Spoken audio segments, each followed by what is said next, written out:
Hello. Ladies and gentlemen, today the Chicago mayor blames the right for his failures. You do know that the music did not play at all again, right? Are you serious? No. I Yes. pushed the button. Live. You don't Now hear it's that. playing. But I did play it. No, it didn't. It was complete silence. Live. Now from it's the playing. Lone Star State. You want to just take two and play the dang thing again? You need to turn that up, by the way, too. That's very Okay. See, this is what I need. From the Lone Star State. Music line. And the Bluegrass. That's as far as it State. goes. This is your two dads. It's maxed. two dads. Two real dads giving you the real news. Is that louder? So yeah. So we're working on that. Thanks for joining us this morning. That's still a work in progress. We thought we had it all done. I thought you were going to throw the thing up too, but I did that a second ago. But maybe this thing whenever you put the picture up, it doesn't. I don't know. Restream. Good morning, everybody. Welcome to the show. It's another great day, another great episode. I'm JJ. That's Deacon. We meet live every morning at 8-ish to drink coffee and talk news. We never claim to have a professional show. We are two buddies that live halfway across the country from each other that like to talk to each other. Right. And we did it on here because JJ is... Oops, I hit the wrong button. Because I like JJ trouble, difficulties. JJ likes to create difficulties in everyone's life. Yeah. Hey, and we're not professionals. Nobody's paying us for this. You guys could be, but you're not. What I love about JJ is that, and I learned this very early on with JJ, because at first I was like, oh no. And then I was like, oh no, that's just how he is. You just have to work around that. Is that you can go, hey man, I think that we should take A and mix it with B and we'll get C. And JJ's like, yeah, that's cool. If we put E, F, G, H, I, J, K, L, E, F, G, all into it, and then work. Imagine the thing we can make. It's going to be amazing. I just want to do A and B. Right. Yeah. But A JJ and B. wants to do up to X or Y. It'll be amazing. No, okay. Hey, we got some news to talk about this morning. We got a failing Chicago mayor. We got some unexpected Trump endorsements. We got yesterday's AI news, and then Deke found a couple stories about I don't know what I don't even know who I've got a couple of little this dude is. Things. Yeah. So we got a lot to talk about, but before we can do any of that, Deke has to try to teach me about music, appreciation. Yeah, this week a music appreciation class is what this is with Deke. So your song of the day over on our Discord server, and if you go to the QR code above JJ's head, you can get in there very easy. If you don't have Discord, just do the little things to get in. It's free and whatnot, and it's cool, and we get to talk and share news stories, and everybody chats, and it's cool in there. So come on in there. It's amazing. It's the best. I'm working on the playlist for Spotify, but go to Deke's playlist down there on the side. And today's we're doing one hit wonders this week. We're continuing with one hit wonders, especially from the early 90s. One hit wonders from the 90s. I think you will remember this one today. Do you remember Duncan Sheik? 'Cause I am barely breathing.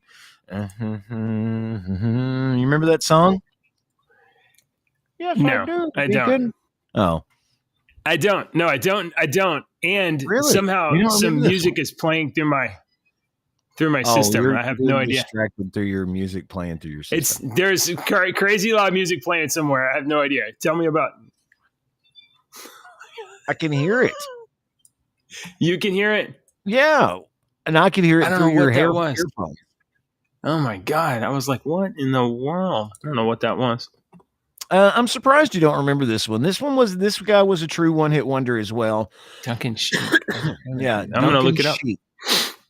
If you listen to the song, go to the playlist, listen to the song real quick, and you might be like, "Oh, I remember that song." This guy, he played a little bit more music. This was his only big hit, his only hit at all.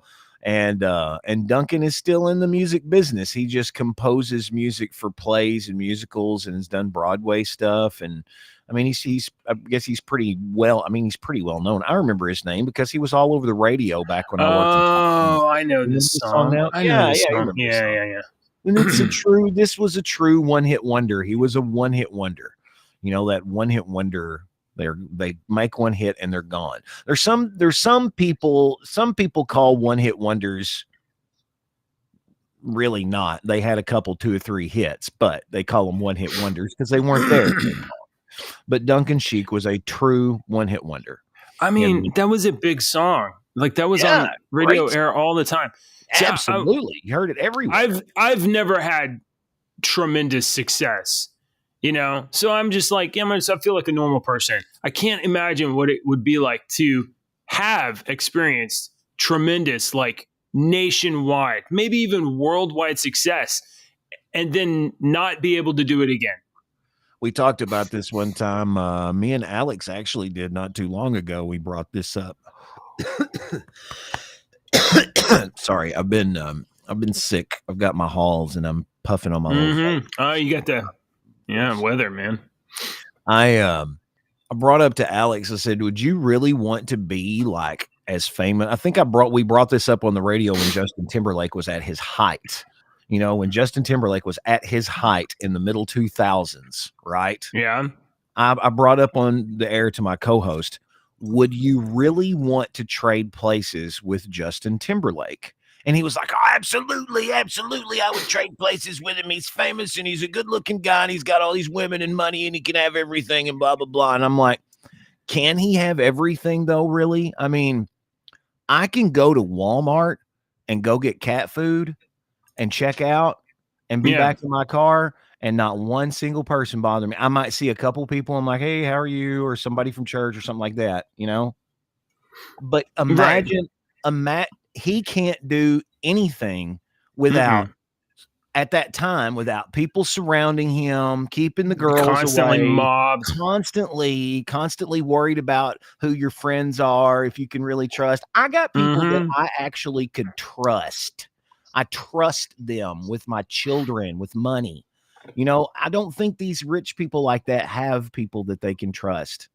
That's how you measure trust. That's how a friend of mine always said, "This is how you measure trust." And I always loved it. So I do it the same way. This is how you trust someone. You know, you trust someone if you can leave your children with them and not worry, or you can leave them $1 million in $1 bills and not worry.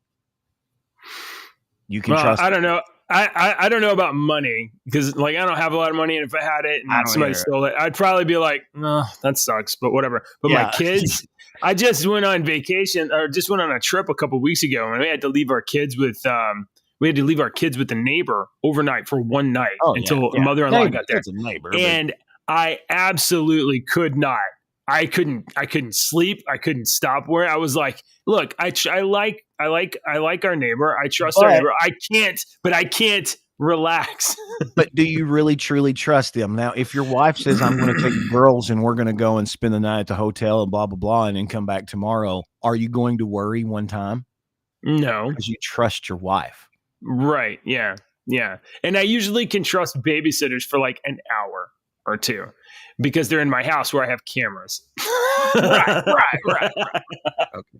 So, but like, anyway, yeah, I was like, it was just, anyway. So I don't know about that I don't know how many people I trust. I would say probably like, including family, maybe like 5 people on the planet. Really? Seriously? I mean, you're being serious, but I'm so serious. My mom, that's my probably mother-in-law. a pretty average number, though. Yeah, that's probably pretty average of how many people you truly trust. It's probably, I mean, I could list. Yeah, I mean, I've got kids that I don't trust my kids to clean up the fucking living room. No. Pick up your bowl.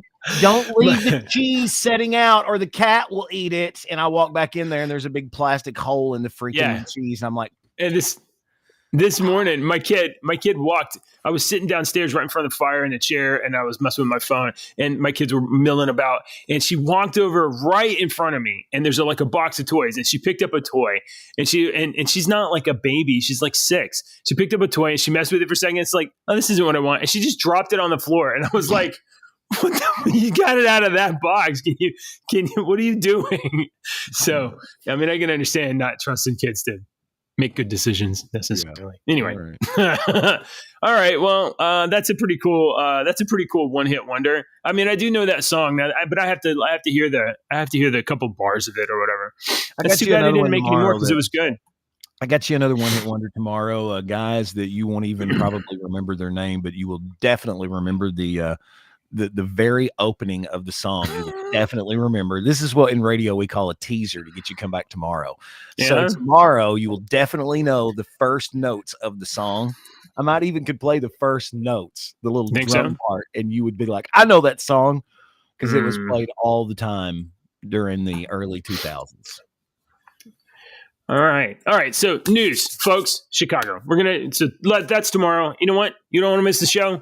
Hit the subscribe button on the thing. Okay. We got people. Hey, Deke, we got people here every day that are watching that never say anything to us. And I always check. I'm like, I'm like, wow, you guys are here, but like, you ain't saying, not saying nothing. I go and I'll look at the numbers and see what numbers that we've got. Yeah. And I'm like, right.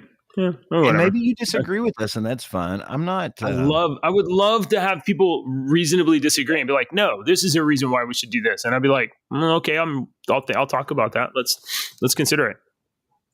For instance, now I got no way to segue this. I was like, somehow I'm going to be able to peel this over. No, I'm derailed. That's not going to happen. That's all right. Let's show the title card. You got a nice title card. I'm trying to get to it. Here we go. Oh, the title card. Yeah, I did it wrong. Chicago Mayor Brandon Johnson blames right-wing extremists for Chicago's problems. And I saw this story and I was like, oh, that's cute. Because for as long as I can remember this, at least this last year, before Mayor Johnson, it was Mayor Frankenstein lady, whatever. But like Chicago has so many people getting just straight killed by gunfire or whatever. Gangs, I don't know what, every weekend it's like, oh, Chicago, like 50 people got shot. But he's blaming right-wing extremists. I did not know that so many right-wing extremists were based in Chicago. I had no idea.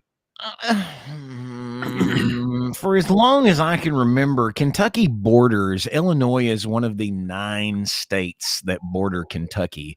And even though Chicago is roughly 8-hour drive from here, I my whole life have always heard about Chicago, and it's always been murder capital or really high on the murder list.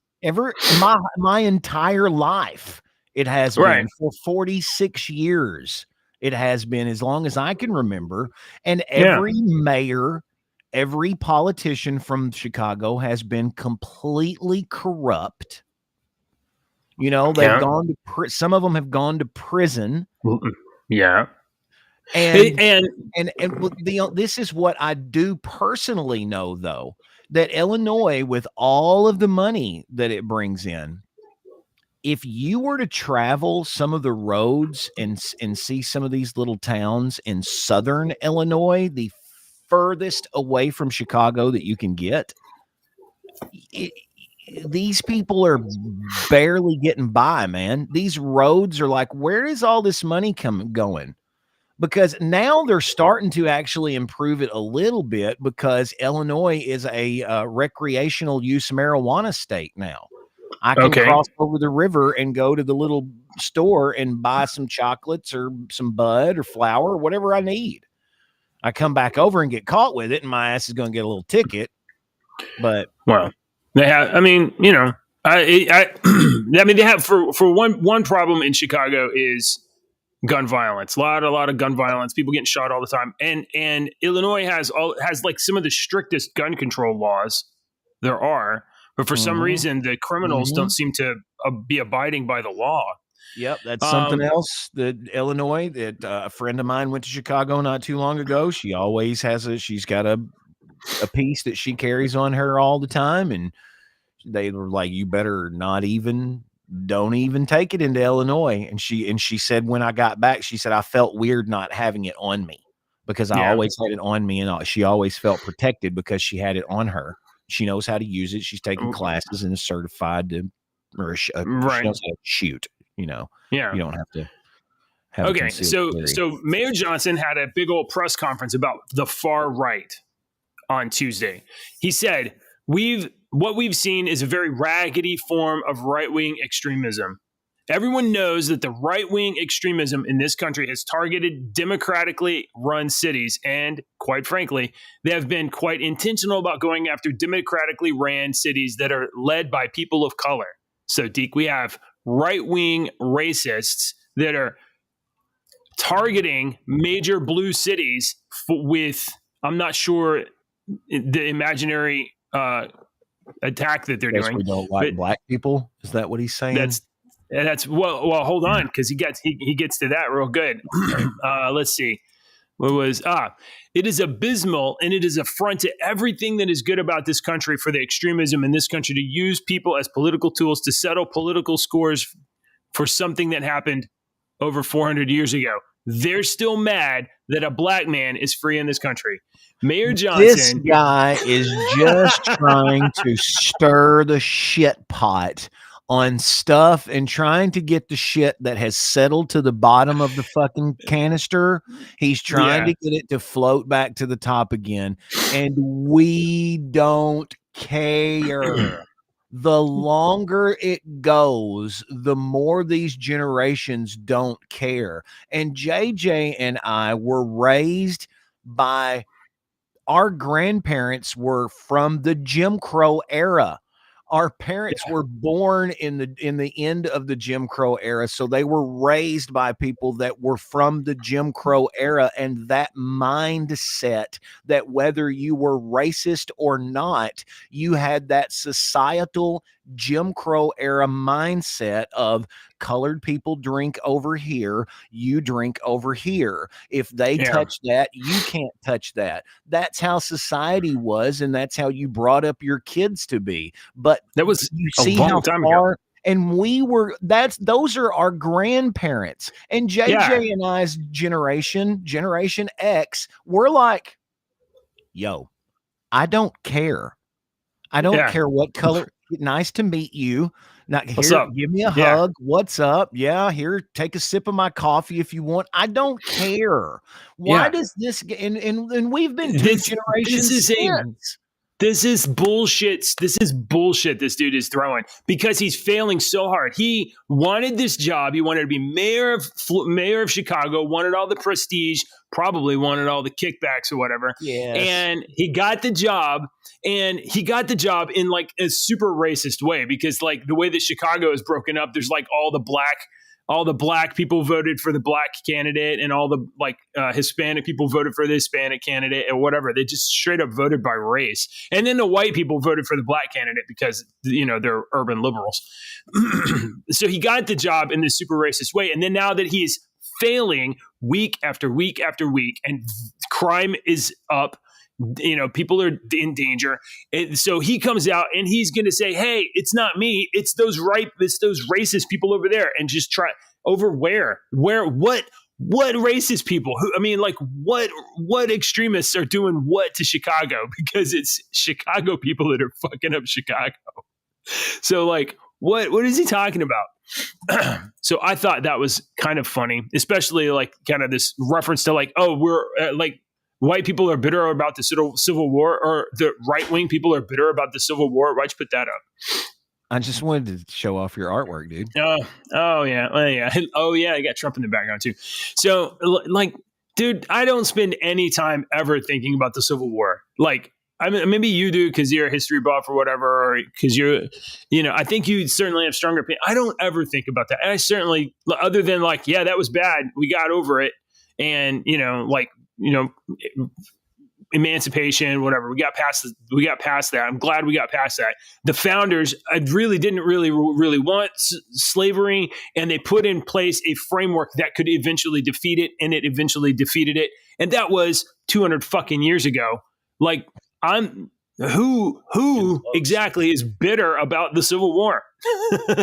I don't know. It's not anybody on the right. I don't know. I don't know what this guy's talking about. Creates All right. strife, which creates money, which funds stuff. Sure. That Yeah, strife no. funds stuff. If I can this keep is two people in my country mad at each other, I can sell stuff to this side. I can sell stuff to this side. I can propagandize both sides, and I right. can keep them fighting each other in Right. making me money. We just have to figure out, what are they going to buy?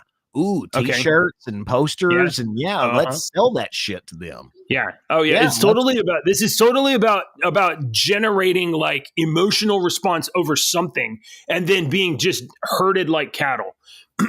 Hold this story in your mind. Mayor Johnson blaming the extreme right. And by the way, extreme right. Well, who do you think politically the extreme right supports? Joe Biden? What is the story we're supposed to believe? The extreme right.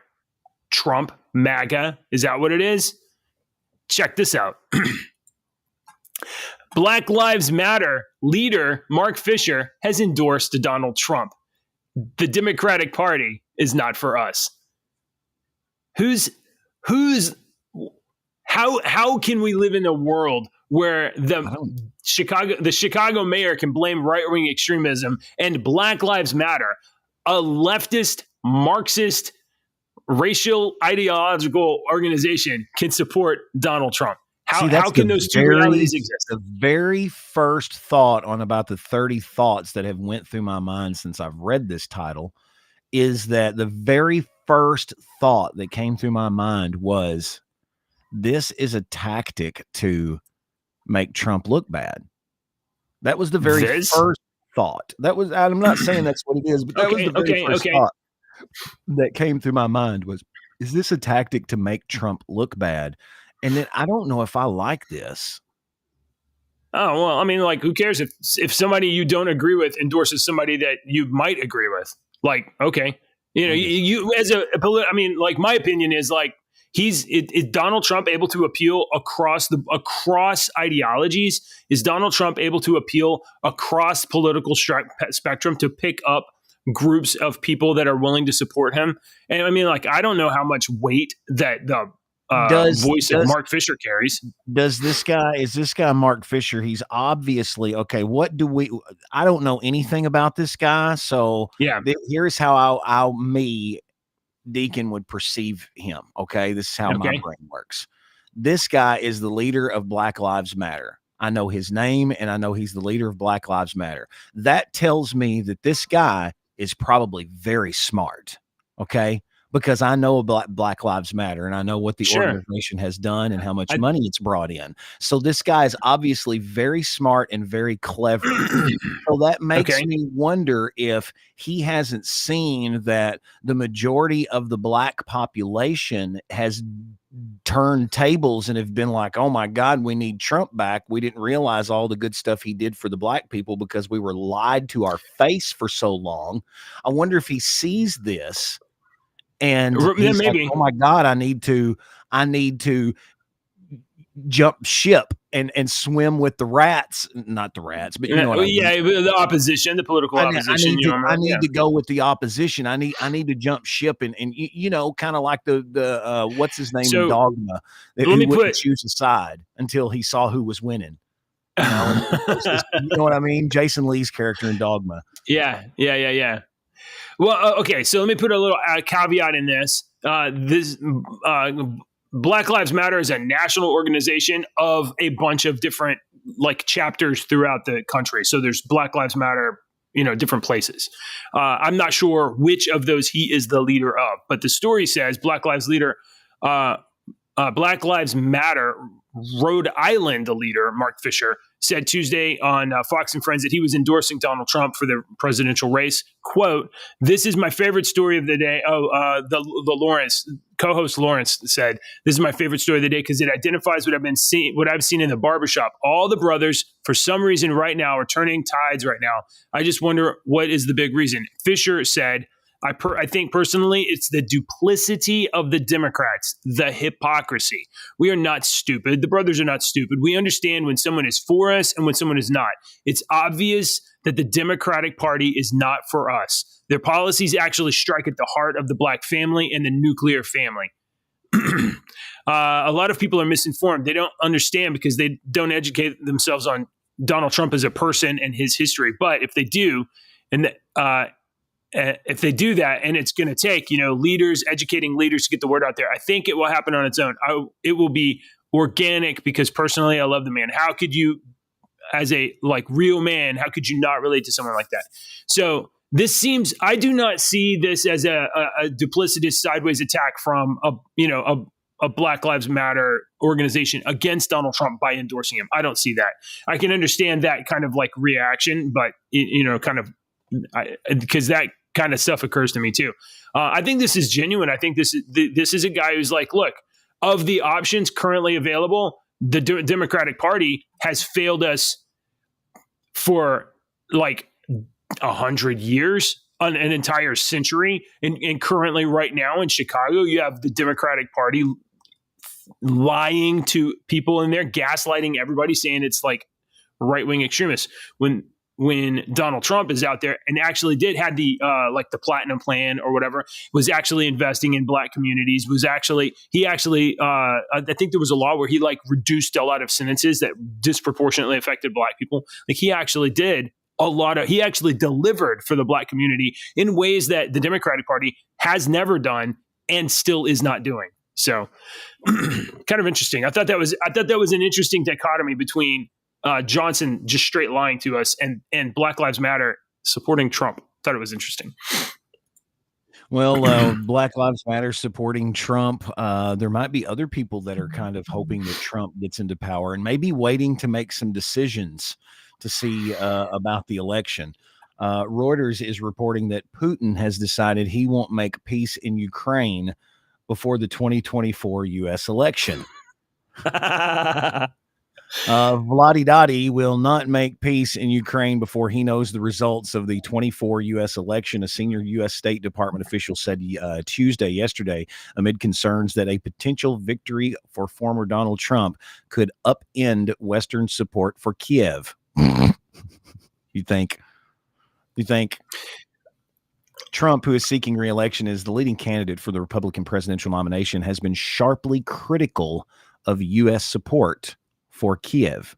A senior official briefing reporters after a meeting of NATO foreign ministers in Brussels said the alliance reiterated its support for Ukraine, knowing that a peace agreement over the next year is unlikely. My expectation is that Putin won't make a meaningful peace before he sees the result of our election, the official said, who spoke on the condition of, shh, don't tell anybody it's me. I saw a map yesterday of I think it was yesterday, maybe a couple of days ago, of the area that Russia controls right now. And maybe it was on Timcast. I might have saw it on. They might have seen an image on Timcast. Russia. When was the last time you paid any attention to the war in Ukraine in terms of a personal investment, or you care about what's going on between that? Is by design. Pay no attention to the man behind the curtain. Watch the pretty dancing girl over here dance and swirl, and she's got on loose clothing, and you might see a boobie. Oh my goodness. And you're not watching David move the elephant in the background. You're just not even noticing it. Pay no the media wants to the man behind the curtain. That's my favorite line from The Wizard of Oz. Pay no attention. Yeah. Pay no attention to the man behind the curtain. The media wants the media and the government, the U.S. government, anyway, CIA, maybe, or NSA, one of the letter branches, they want public support for Ukraine against Russia. They want to keep that tension up, and they keep selling the story of they for a year or 2 years they sold the story of Ukraine's going to fight against, they're going to win against Russia. The territory controlled by Russia. Here it is. Here I found the image. Look at this.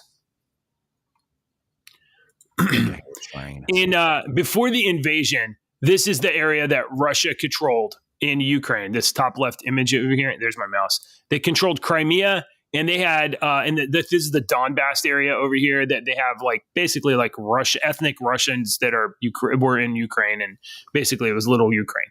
And then they, in March of 2022, they just like stormed the border here, and this is what they control right now.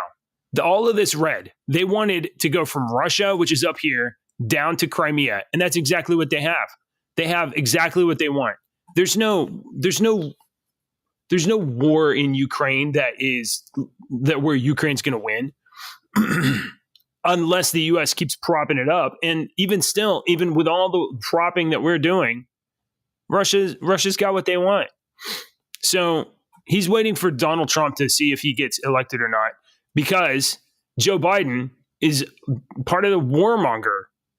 He's part of the warmonger cohort. And if Trump gets in, Trump's priority is like, get out of wars. No foreign wars. Get out of endless wars. We saw that when Trump was president, we had no new wars. We were receding from global conflict. And under Biden, we've had this shit. So I think Putin waiting until the 2024 election is kind of a big FU to Joe Biden. And also, he's going to keep the war up. There's not going to be peace. He's going to keep the war going as long as Biden is the president. That puts a little bit of pressure in a certain way for people to not support Biden in the U.S. election and to support Trump. Which, if Trump's going to be like, you guys make a deal and we're out. So I don't know. I don't care about the conflict in Ukraine anymore. I don't pay attention to the news. I don't know what normies do. I don't know what like normal normies that watch Fox News or whatever, how they feel about it. But like I've said for a long time, stop sending our money and stop killing people. We don't need to be doing that. It's not our business. Anyway. I've got a loud ass train going by. I've got another one. Choo choo. Yeah. Do you know Charlie Munger? I don't know him. Yeah, that's by design. Yeah. Oh, yeah. You're not supposed to really know who this guy is, but he's dead now. He was 99. 99. Charlie Munger. Run. He was an investing genius and Warren Buffett's right-hand man. A billionaire investing sage. See that word, sage? They use sage for him here at CNBC. Who made a fortune even before he became Warren Buffett's right-hand man at Berkshire Hathaway, has died at 99.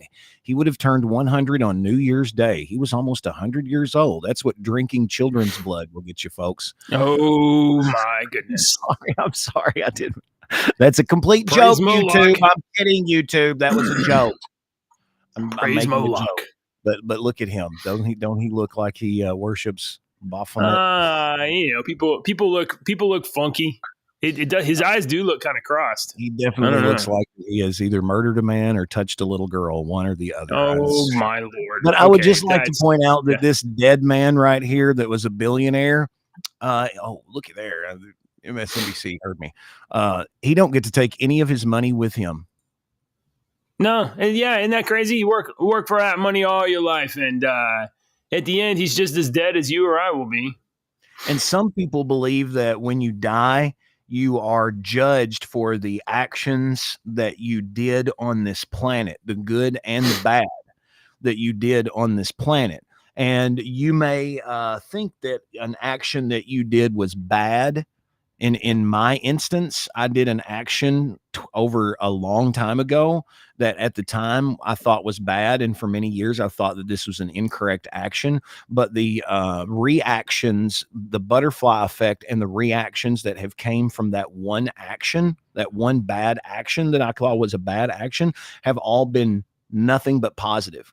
So was that a bad action or was that a good action? But so I'll believe that you're judged for all of your actions. I personally do. I mean, I definitely think you're judged, but I don't think you doing good is any credit to you. I do. I think I mean, I understand that a lot of people do. A lot of people believe that, that's like a basis from that's not, I just don't just believe that. That's like a core belief. I believe that you doing good in this world does transfer. I don't. And you doing bad in this world absolutely transfers. Yes, absolutely. I think you're believe both. no, and you're first of all, and I think this is an interesting conversation. First of all, Yeah, if you believe you're going to be judged, you're going to be judged by somebody, something, some presence, a God, right? You're not just judged by nothing. Yeah. Okay. Yeah, absolutely. And, you're judged by something. So let's talk about this fundamental kind of idea. You're talking about the scales of justice. You're talking about evil offsetting good or good offsetting evil. And this is a very old idea. It's very, very old. And, and I don't, negative and positive. Sure. Energy. Yeah. Yeah. And I don't believe that. I don't believe that. And that's what my faith tells me, is that God created man and man was good. And that was good. And then man chose to do bad. And now we are innately flawed. And we are, I understand that. I believe God expects us to do good. It is not a credit to us to do what we're supposed to do. To do what we're supposed to do is what we are required to do. Do evil, you believe that God, when you go to heaven, you're judged to get into heaven? If you do bad your whole life, you still get to go to and get your rewards in heaven? I think, well, that's the entire premise of the Christian faith, is that your reward has nothing to do with your action. You cannot pay your bill. That's the entire fundamental of the Christian faith, is that you don't have the currency. Nothing good you do offsets the bad. Exactly, and that's why Jesus is standing up for you. Yo, I'm vouching for JJ over here. I'm vouching for him. I know he's a sinner and he's done all these bad things, but I'm vouching for him. That's correct.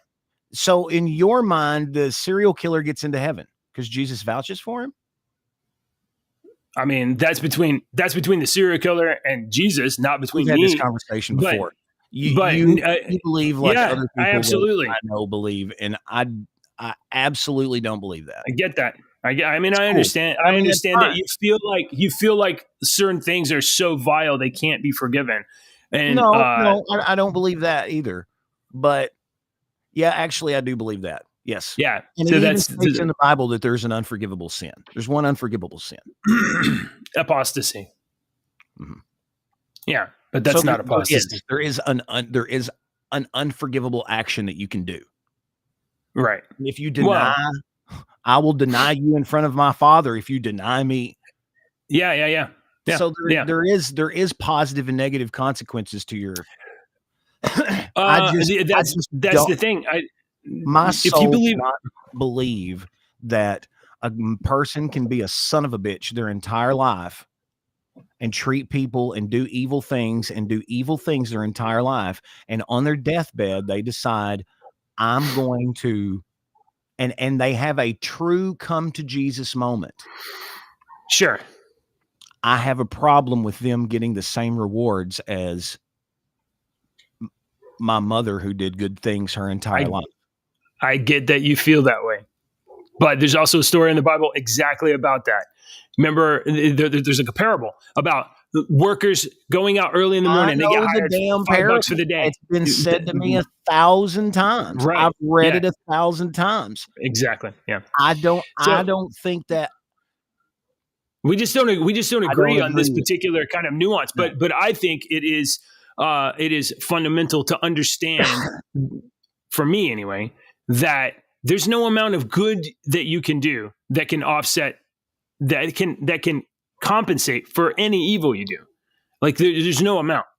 The smallest evil, the most good, it doesn't matter, because you were created and expected to do good, and to not do that is a failure.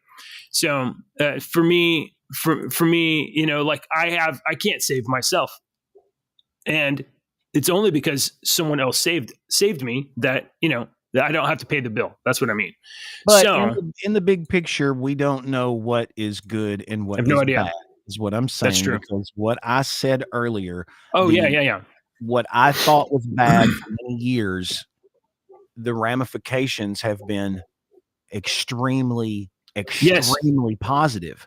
So if Right. I went back in time and said, I'm not going to do that, I cheated on my wife. Yeah, right. Yeah. And if I went back and did not do that, that would take away like 5 lives. 5 children would Yeah. not be alive. On the In not 5 from yeah, right. down the line in butterfly effect. So that is kind of like for one, your story is real personal to you and real personal. And I want to kind of, because you bring that up, it makes me think of not the contra of what you're saying, but I do believe that good things can come out of bad things. It doesn't mean that it wasn't a bad thing in the first place, right? But good things can come out of bad things. Like, and that's just because, like, we have a God that redeems things. He takes bad things and he brings good things out of them. So, yeah. Anyway, I don't want to wrap this. It was a good conversation. I don't want to wrap. I think it's interesting. No. Hey, look, I got this other story that I really wanted to get to before, but we deviated from Trump before I could announce that he is possibly the Antichrist. A Jesuit priest, Thomas Reese, he says that Donald Trump is the Antichrist. The Antichrist. We are in the end days, and Donald Trump is the devil incarnate. If we compare the gospel message with that of Trump and other authoritarian leaders, we can conclude that he and they are antichrists. Father Reese wrote for the Religion News Service this week, which is apparently a left-wing outlet. He titled the piece, "In a World Where Christ is King, Authoritarian Leaders Can Only Be Antichrists." And he asserted that anti-democratic leaders like Trump are promising to deliver justice by any means necessary. So he's not the Antichrist. He's an Antichrist, according to this guy. Thank you for using a generalized term like Nazi and Antichrist. Yeah. He's not the Hitler. He's just a Hitler. He's a Hitler. Which I always, and you've heard me say this before when people are like, Hitler was so evil. I'm like, have you ever heard of Himmler? You need to look into some of Hitler's like guys that were in charge of other things. If you think Hitler was the super bad guy, man, there was some really twisted, what is this? Mengele? Joseph Mengele? Holy crap. You want to go down a crazy, twisted rabbit hole. Look up some Joseph Mengele videos about him. All right, I got bad one guys. more for you. There's no good guys, though. Okay. I got one more for you. We hired them all. They started NASA. Our Nazis started NASA. Ooh, look that up. I'm not lying. Hey, Elon Musk has made an enormous new promise for one of his unusual ventures. Okay. All right.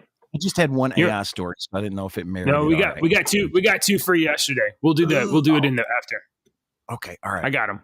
Go ahead. Go ahead with this one. No. Absolutely. We got to do this right.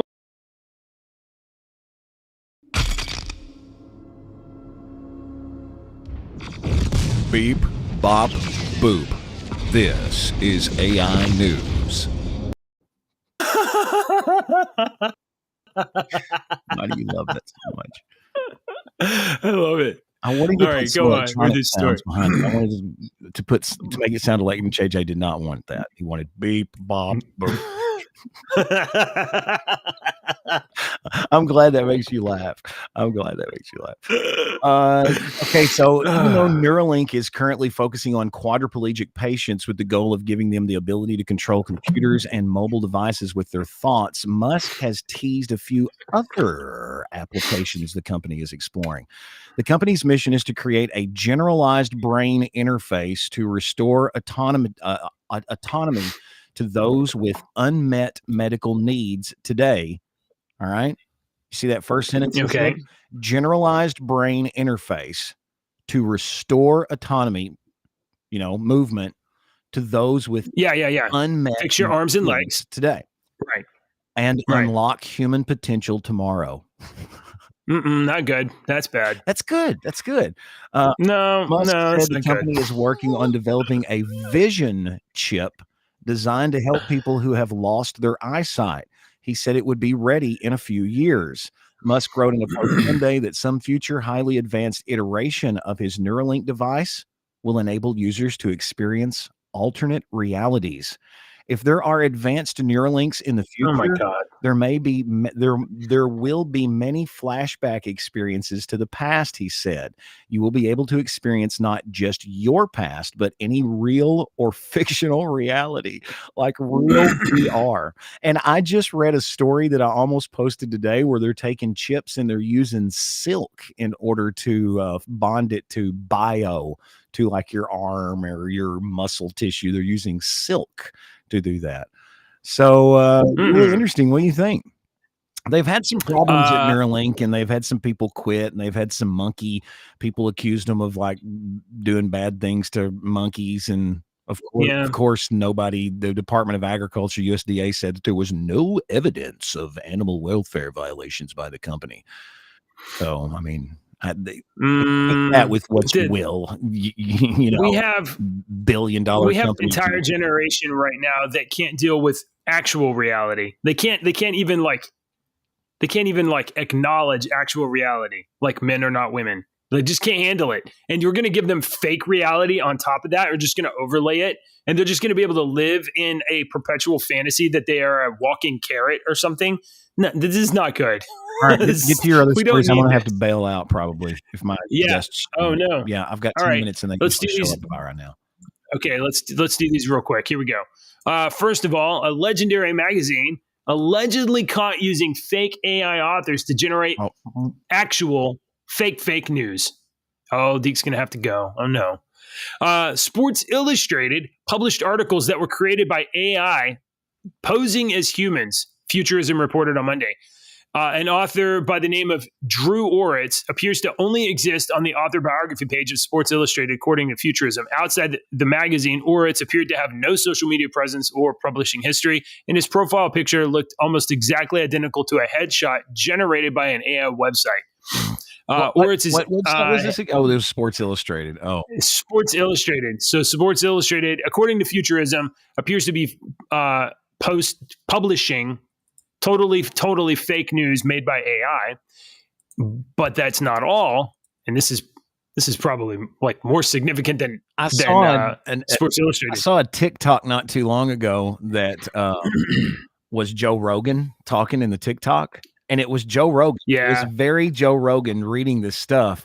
But after about halfway through the TikTok, I realized that Joe Rogan did not have any emotional inflection to any of his words.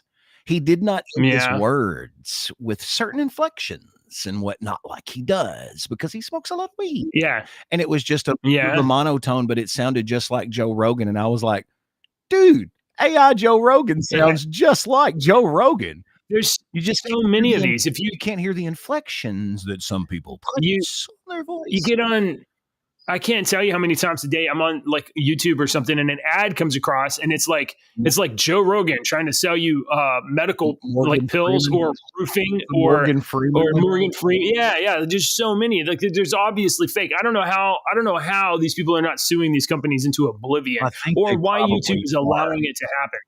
For people like me that were voice actors and narrators and stuff like that, people get like the little books that I could make $100 on reading.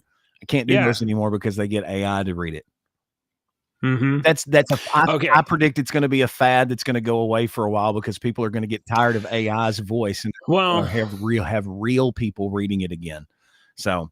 I don't think a lot of people don't realize it, and there's a lot of like investing commercials. Oh, do this and you can invest. And it sounds like a legitimate person or whatever. Yeah. But YouTube is supposedly forcing these companies to tag when they do generate like totally generated content. And so, maybe there's gonna be a filter on that, but it's not happening yet. So here's another AI story. The first Spanish AI model earns up to $11,000 a month for an ad agency. Totally fake woman here. You can see her. This is AI Tana. So AI Tana is a 25-year-old model from Barcelona, who's raking in money from her for ads. So somebody whipped up this fake girl to sell ads, to sell clothes or whatever. Genius. Yeah. And they're making on average like 3,000 euros a month, but up to 10,000 euros a month for a fake person to sell fake stuff. Yeah, no, this is great. A genius. I mean, yeah. So not only are men better than women in women's sports, but now computers are better than women at selling women stuff. Have you seen Daily Wire's little comedy movie about the men's Lady Ballers? Yeah. Lady Ballers. You seen that? I saw Jeremy Boring talking, promoting it yesterday, but I haven't seen it. Please go watch the trailer on TV. You know what? Can we watch? Well, you got to go. Oh, maybe we'll watch it tomorrow. Yeah, maybe we'll watch it. Yeah. All right. Guys, it's joke time. We're gonna do jokes real quick. Deke, go first. No, you go first with your dad jokes. All right. Oh, you don't have one? No, I will. No, I got one. I got one. I'm ready. You go first. All right. What did the leopard say after dinner? I've heard this one before and I can't remember. I don't know. That hit the spot. Oh. Yes. That's not what I was thinking. No? Okay. Okay. My dog Chance, we was talking earlier about the kids not cleaning up in the living room and whatnot. I can't get them. Yeah. Well, they were playing board games and stuff. And my dog Chance came in and we realized that he ate all of the Scrabble tiles that were left out. Oh no. Yeah. We took him to the vet. No word yet. Thank you. I'll be here all week. Thank you. That was good. All right, folks, we're cutting it early. Deke's got to go do a thing. Bye. I got to go give blood to Pfizer. Oh my God. Bye. No. I know. Yeah. Bye. Bye, everybody.